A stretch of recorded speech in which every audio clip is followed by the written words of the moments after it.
MBBS in just 16 lakhs. Kyrgyzstan, Central America, Russia, Georgia. Orbit Global Education.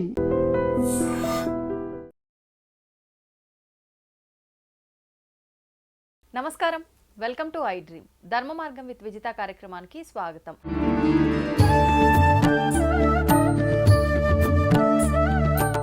ప్రస్తుతం మనతో పాటు ఉన్నారు ప్రముఖ ఆధ్యాత్మికవేత్త, విశ్వ నియమాల ప్రచారకురాలు లక్కరాజు నిర్మలమ్మ గారు. ఇప్పుడు అమ్మతో మాట్లాడి మరిన్ని విషయాలు తెలుసుకుందాం. అమ్మ నమస్తే. నమస్తే తల్లి. ఏమడుగుతావని భయంగా ఉంది. విశ్వ నియమాల గురించి అడిగితే హ్యాపీ, అందుకే అడగదు. ఓకే, ఏమని అడుకో, నో ప్రాబ్లం. అమ్మ, శ్రావణ మాసం వచ్చిందంటే ఆడవాళ్ళందరికీ కూడా ఈ నెలంతా ఒక పండుగ వాతావరణం. చాలా చక్కగా రెడీ అవ్వడం దగ్గర నుంచి, పూజల దగ్గర నుంచి ప్రతి ఒక్కటి చాలా చక్కగా చేసుకుంటూ ఉంటాం కదా. ముఖ్యంగా శ్రావణ మాసంలో చేసుకునే ఒక వ్రతం ఏంటి అని అంటే వరలక్ష్మి వ్రతం. అవును. ఈ వరలక్ష్మి వ్రతం కూడా ఒక్కొక్కరు ఒక్క రకంగా చేస్తూ ఉంటారు. అసలు నిజంగా చేయాల్సిన విధానం ఏంటి, చేస్తున్న వాళ్ళు పాటించాల్సిన నియమాలు ఏమైనా ఉన్నాయా, అవన్నీ కూడా సవివరంగా వివరించండి. నేనేంది ప్రతిదాన్ని సైంటిఫిక్గా ఆలోచిస్తాను నాన్న. అయితే ఆషాఢంలో షాపింగ్, కేజీ చీరలు, ప్రతి ఆషాఢంలో బోలెడు చీరలు కొనిపెట్టుకుంటాం. అవన్నీ కట్టుకోవడానికి బోలెడు తెచ్చేసి అందరికి పంచడం అలవాటు నాకు. ప్రతి ఆషాఢంలో బోలెడు పంచి పెట్టిర్రు. కూతుర్ని ఎట్లా మర్చిపోయినరు? కూతుర్లకు ఫస్ట్ ఇంపార్టెన్సే కూతుర్ల తర్వాతనే వేడేవాళ్ళు. అయితే ఇప్పుడు మా మహిళా మండలిలో 100 మంది ఉన్నారు, అందరు అమ్మాయిలే. నాకు వాళ్ళందరూ అంటారు, అమ్మ నీ చేత్తో బొట్టు పెట్టిస్తేనే తాంబూలం. అలా అలవాటు అయిపోయింది. గోరెంటాకు పెడతాను ప్రతి సంవత్సరం, అందరిని పిలిచి ఆడపిల్లలకు లాంఛనంగా స్వీట్ తినిపించి గోరెంటాకు పెట్టి పంపిస్తాను ప్రతి ఆషాఢంలో. ఆషాఢంలో 9 మంది అమ్మవార్లకి చీరలు పెట్టి అందరము బస్ వేసుకొని వెళ్తాం. వెళ్ళి అన్ని అమ్మవార్లకు చీరలు పెట్టి రావడం ఒకటి ఆచారంగా ఉంది. తర్వాత శ్రావణంలో తప్పనిసరిగా అందరు అమ్మాయిలకి నవరాత్రుల్లో 9 రోజులు నేను మౌనవ్రతం చేస్తూ అమ్మవారికి పూజ చేసి అందరికీ చీరలు పెట్టడం అలవాటు ఉంది. నేను లేకున్నా యూఎస్ నుంచి కూడా గిఫ్ట్ ఎవరికో ఇచ్చేసి మీరు అందరు పెట్టుకోండి, అందరు బెంగ పెట్టుకుంటారు ఇక్కడ, అమ్మ మీరు లేరని. కాబట్టి అందరు అమ్మాయిలు నా కూతురులే. అలాగా విశ్వ నియమాల గురించి, వరలక్ష్మి పూజ గురించి చెప్పుకోవాలంటే ఉదయం పులకరించిపోతుంది. ఏదైనా పూజ చెయ్యాలి అంటే నాన్న, భక్తి, శ్రద్ధ, భక్తి, నియమనిష్టల మీద నమ్మకం ఉండాలి. ఆ అమ్మవారి మీద నమ్మకం ఉండాలి. ఇవి ఏమిటంటే ఊర్లలో వాళ్ళకు, పల్లెటూరులో వాళ్లకు బోనాలు మాత్రము, బతుకమ్మలు మాత్రమే తెలుసు. ఈ వరలక్ష్మి పూజలు, శుక్రవారము, శ్రావణ మాసం నోములు ఊర్లలో వాళ్ళకి తెలియదు. అస్సలు తెలియదు. పాటిస్తారు కానీ ప్రత్యేకంగా శ్రావణ మాసం అంటే కూడా వాళ్ళకి పెద్దగా పట్టింపు ఏమీ ఉండదు. శ్రావణంలో నాగపంచమి అని వస్తుంది చూడు, అదొకటి చేస్తారు. ఆంధ్ర వాళ్ళు ఏం చేస్తారంటే నాగుల చవితి అని చేస్తారు కార్తీక మాసంలో. ఇక్కడ తెలంగాణ వాళ్ళు నాగుల పంచమిని, నాగులకు పాలు పోయడం అనేది విశిష్టంగా చేస్తారు. ఊర్లో ఎవరైనా చేస్తారు. కానీ మిగతా పండుగలు, శుక్రవారాలు, మంగళవారాలు, ఇవన్నీ ఈ టౌన్లలో, హైదరాబాద్లలో, ఇక్కడ ఈ ఎడ్యుకేటెడ్ అయిన వాళ్ళకు చేసుకునే వ్యవహారాలే ఇవన్నీ. ఊర్లలో ఇప్పుడు ఈ మధ్యలో టెక్నాలజీ పెరిగి యూట్యూబ్లలో ఆ ఛానల్లో ఈ ఛానల్లో ఎక్స్పోజ్ అవ్వడం మూలంగా అందరూ చేయాలన్న ఆరాట పడుతున్నారు. కానీ అమ్మ, ఇది నిజంగా శాస్త్ర ప్రకారంగా అందరూ చేయాల్సిన వ్రతమే కదా? అందరూ చేసుకోవచ్చు. అయితే చూసి ఒకరు చేస్తున్నారు అలా ఉండదంట.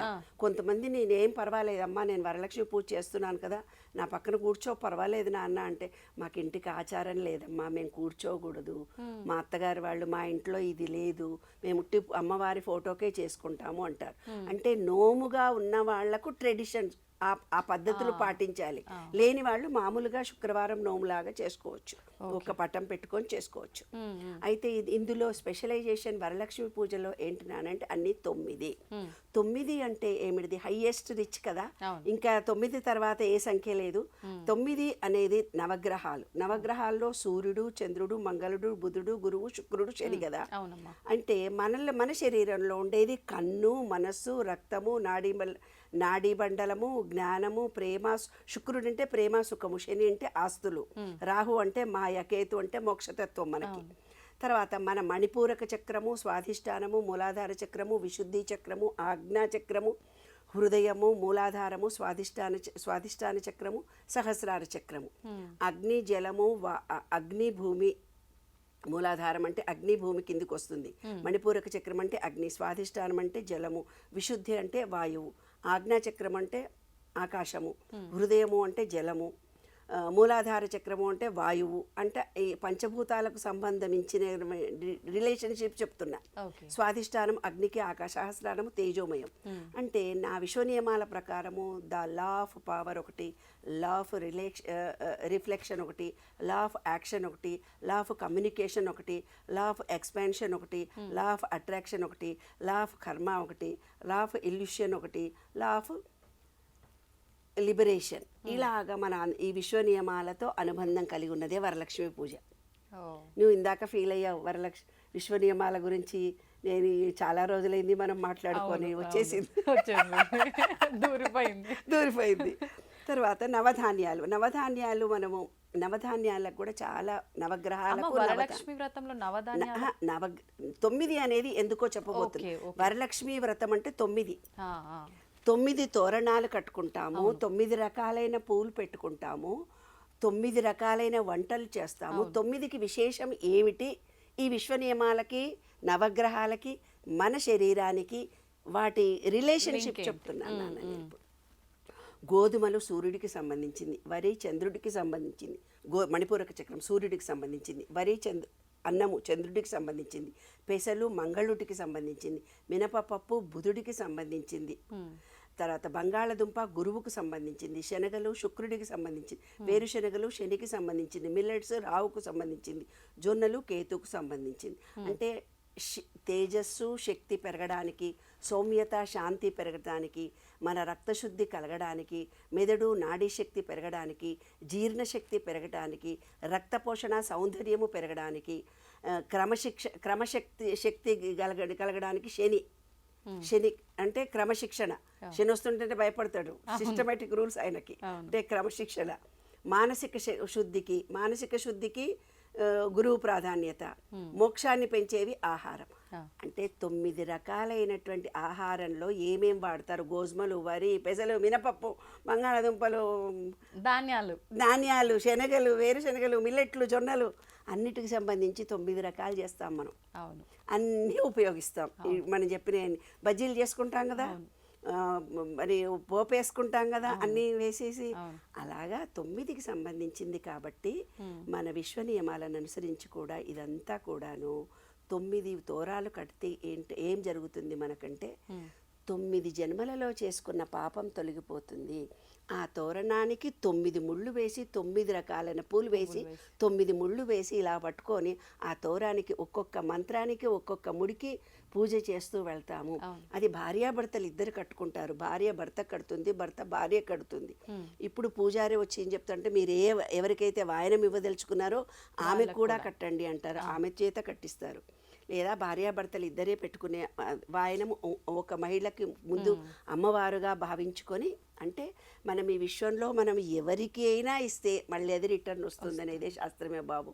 అంతకంటే ఎక్కువ సైంటిఫిక్గా 9 అంటే ఏమిటిదో ముందు తెలుసుకో. 9 అంటే అన్నీ వచ్చినాయి, నవగ్రహాలు, నవధాన్యాలు అన్నీ వచ్చినాయి. కాబట్టి 9 రకాలైన వంటలు చేసి దేవుడికి ఆరగింపు పెట్టుకుంటామా? వరలక్ష్మి పూజ అంటే 9 రకాల తోరం కట్టుకుంటామా? 9 రకాలైన పువ్వులు కూడా వేస్తామా? అన్ని కలర్స్ మన బాడీకి అవసరం.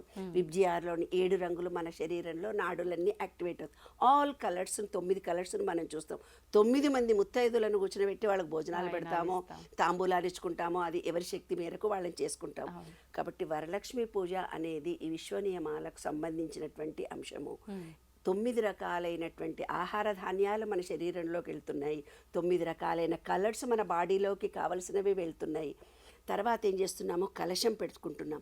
కలశం పెట్టుకొని దానిపైన జాకెట్ గుడ్డ పెట్టుకొని తమలపాకులో ఆ గ్రీనరీ ఒకటి పెడుతున్నాం, ఆకులను పెడుతున్నాం మన హార్ట్ చక్ర గురించి. నీరు ఎందుకు పెడుతున్నాము? స్వాధిష్టాన చక్రం. వెండి ఎందుకు పెట్టుకున్నాం? మన మూలాధార చక్రం. ప్రతిదీ కూడా మన బాడీకి రిఫ్లెక్షన్ కలిగి మన బాడీలో సైంటిఫిక్గా యాక్టివేషన్ కలగడానికి, మన నాడులన్నీ యాక్టివేషన్ కలగడానికి, మన మూలాధార చక్రము, స్వాధిష్ట, మణిపూరకం, అనాహతము, విశుద్ధిలో ఉన్న బ్లాకేజెస్ అన్నీ పోవడానికి. ఇంకొకటి ఏంటంటే పీక్ పీరియడ్ సైంటిఫిక్గా వర్షాకాలం, పీక్ రైనీ సీజన్. ఆడవాళ్ళు ఆ రోజులు, ఈ రోజులంటే ఉద్యోగాలు చేస్తున్న ఇటు అటు తిరుగుతున్నారే బాబు. ఆ రోజుల్లో ఆడవాళ్ళంతా ఇంట్లోనే ఉండేవాళ్ళు. రథాలు కథలు ఏదో చెప్పి మనను ఇలా హుషారు చేసేసారు పెద్దవాళ్ళు. ఏదో యాక్టివేషన్. బంగారం కొనుక్కుంటాం. బంగారం మన ఆత్మకు సంబంధించింది, హై పిచ్ ఎనర్జీది, మన బాడీలో ఉండే ఎనర్జీ పాయింట్ అని చిప్ అని చెప్తుంటాను కదా, అది గోల్డ్కి సంబంధించింది. కాబట్టి బంగారం తీసుకురాలి. వస్త్రాలు ఎందుకు చేస్తాము? ఒక్కొక్క పోగును చేసి దేవుడికి 2 ఒత్తులు వేస్తే 2 జన్మలు చేసుకున్న పాపం తొలగిపోవడానికి. అది రోజు 2 ఒత్తులు చేసి పెట్టి నువ్వుల నూనె వేస్తే మూలాధార చక్రం యాక్టివేషన్, అంటే శని దోషాలు పోతాయి నువ్వుల నూనె వేస్తే. లేదు నెయ్యి దీపం పెడితే మణిపూరక చక్రం యాక్టివేషన్ అవుతుంది. అందుకనే బొడ్డు కింద చీర కట్టుకుంటే దేవుడి దగ్గర కూర్చుంటే మన మణిపూరక చక్రం యాక్టివేషన్ కలుగుతుందని. తర్వాత మన 2 కళ్ళతో ఆ 2 దీపాలను చూస్తే 2 కళ్ళకు కొంచెము ఎనర్జీ పెరుగుతుంది అని అర్థం. సూర్యకిరణాలు తగిలించే లేదు కాబట్టి ఆవు నెయ్యి దీపంతో వచ్చినది కళ్ళకు కలిగి కళ్ళు తేజోవంతం అవుతాయి. అట్లా మన బాడీలో ఉండే అన్ని యాక్టివేషన్కి. ముత్తైదులకు మీరు ఏది ఇస్తున్నారో మనకు విశ్వం ఇంకేదో కావాలి, మీరు ఏదో కోరిక కోరుకుంటారు. ఆ నీళ్లు పెట్టి నీళ్లు చదివి కలశం మీద కొబ్బరికాయ పెట్టి కొబ్బరి నీళ్లు కూడా ఉంటాయి కదా, తొకతో ఉంటుంది, తలకాయ కూడా ఉంటుంది కదా, కొబ్బరి తీసేయం పెట్టే పూజ చేసుకున్న తర్వాత ఆ కొబ్బరికాయ నీళ్లను మన ఇంటి వాళ్ళమే తాగుతాం. నీళ్ళకే మనం ఏమంటే అదే వైబ్రేషన్ కలిగి కోరిక తీరుతుంది. అన్ని మంత్రాలు చదివావు, నిష్టగా చేశావు, భక్తితో చేశావు, ప్రేమతో చేశావు, నమ్మకంతో చేశావు, మంత్రాలన్నీ చదివావు, పూజారితో చేయించుకున్నావో, యూట్యూబ్ పెట్టుకున్నావో, దట్ ఈస్ నథింగ్. అక్కడైతే ఒక పవర్ఫుల్ ఎనర్జీని తయారు చేసావు కదా, ఆ ఎనర్జీ అంతా నీకు వస్తుంది. నీవు గిఫ్టులు అందరికి ఇస్తున్నావు, విశ్వంకి ఎన్నో ఇస్తున్నావు కాబట్టి నీ కోరిక ఫలించి. ఇప్పుడు అమ్మ వరలక్ష్మి వ్రతంలో కలశంలో పెట్టిన కొబ్బరికాయని ఏం చేయాలి? మనమే కొట్టుతాం. శనివారం 2వ రోజు శనివారం నాడు కొట్టి మన ఇంట్లో సభ్యులే ఆ నీళ్లు భగవంతుడి దగ్గర పచ్చడి చేయరు. దాన్ని పచ్చడి చేసుకున్నా కూడా ఇంట్లో వాళ్లే తినాలి అనేది శాస్త్రం. ఆ కొబ్బరికాయ ఎవరికి ఇవ్వకూడదు. ఎందుకు? ఆ కొబ్బరి నీళ్ళనేవే మనం అనుకున్న మాట సక్సెస్ఫుల్గా కోరిక తీరుతుంది.